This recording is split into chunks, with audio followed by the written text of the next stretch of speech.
Hey guys, Dustin here, and welcome to another episode of Horroritis. Today we're having a look at another indie film called Abstruse.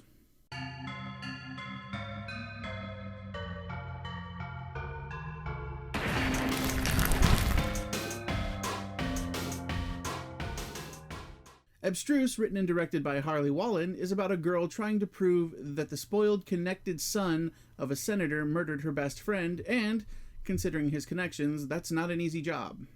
Abstruse is a perfectly middle-of-the-road indie thriller. It's not amazingly good, but it's not terribly bad. It currently sits about 4.2 on IMDb, and I think that's probably a fair score.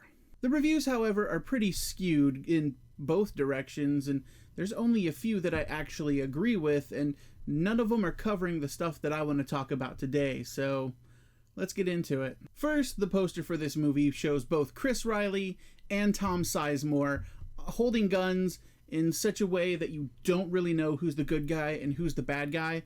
I kind of wanted Tom Sizemore to be the bad guy, but no, it was Chris Riley, and to be honest, he actually did a pretty good job of being the bad guy, but we'll circle back around to that later.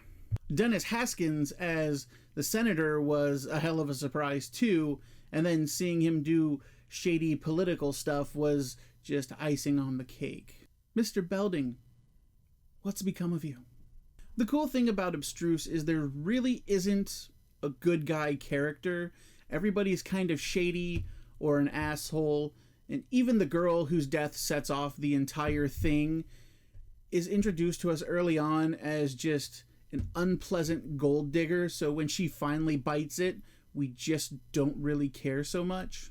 Katie Wallen and Jesse Jensen's characters are probably the closest thing you could get to a good guy in this movie, but they play more of a victim role, so I don't think it really counts. Even Tom Sizemore's character is an anti-hero at best, and if it hadn't been for his daughter, played by Katie Wallen, he never would have gotten involved in any of it. But back to Chris Riley. His character is a spoiled psychopath who throws his father's money around to get what he wants. Riley, at times, is able to capture both the remorseless fascination for the acts he commits, as well as the aloof disregard for any possible consequences.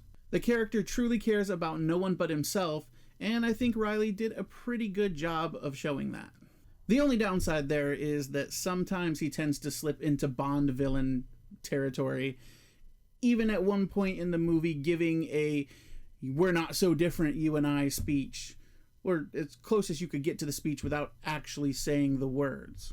And of course, this movie has all the tropes of a low-budget indie film, so, I mean, that's no big deal. But even if there are some spots where the dialogue seems a little off, or the police don't seem to know what police actually do or how they do it, or we get some sweet, sweet Hollywood computer hacking, we're in. The thing that overshadows all the good and bad about this movie has got to be Tom Sizemore's performance overall. Tom Sizemore turns in what has to be probably his least sober performance yet.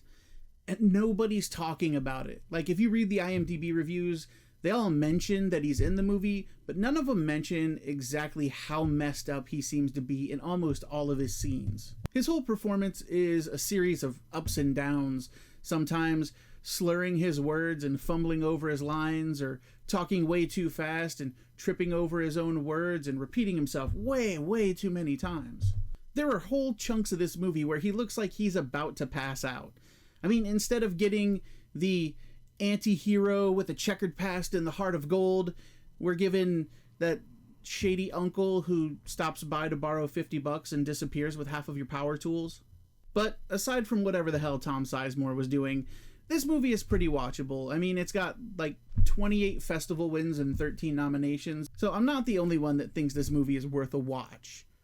And of course, every time I watch a Harley Wallen movie, it's always nice to see actors pop up that I know from other Harley Wallen movies. It's kind of like when you're watching a Kevin Smith movie and you see Jason Lee pop up in just some weird out of the way role, and he just pops up and he disappears and you're like, hey, it was that guy. So that's my review of Abstruse. I encourage you to check it out. Let me know what you think. I believe it's available on Amazon Prime. Most things are. And that's it. If you like this video, hit the like button. Subscribe on whatever platform you found us on. We're available on YouTube, Facebook, and BitChute. And if you have a movie that you would like reviewed, or you know someone who made a movie and they'd like to get that reviewed, drop me a line at thehorroritis@gmail.com, and I will probably review your movie pretty much regardless of what genre it happens to be in. I just like watching indie movies, so I'm not going to be real picky about it. So that's it for this review. As always, I'm Dustin, this was Horroritis, and until next time, keep it creepy.